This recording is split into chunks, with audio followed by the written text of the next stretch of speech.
ప్రజలకు చేసిన మోసానికి ప్రజల్ని గుణపాఠం చెప్పాలనుకుంటున్నారు.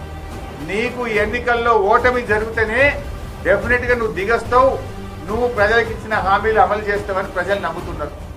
నువ్వేం చేసినావు? హామీలు గాలి కదిలినావు. పొద్దుగాలేస్తే కేసీఆర్ ను తిట్టుకుంటూ కలిగినావు. కేసీఆర్ ను తిడితే కాదు రైతుల కడుపు నింటది కదా, కేసీఆర్ ను తిడితే మహిళల కడుపు నింటది కదా.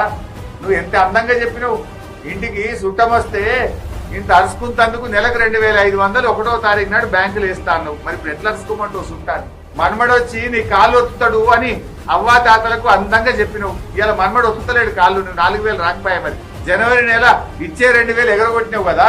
మరి అందుకోసం నువ్వు 4000 ఇవ్వాలంటే మన్మడి కాళ్ళు ఒత్తాలంటే నిన్ను ఓడగొట్టాలి. నిన్ను ఓడగొడితే గప్పుడు నువ్వు షోయికి వస్తావు, నువ్వు 4000 ఇస్తావు, గప్పుడు మన్మడి కాళ్ళు ఒత్తుతాడని అవ్వతాతలు అనుకుంటున్నారు.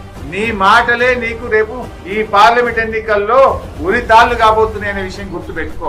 నువ్వు ఎంత కేసీఆర్ ను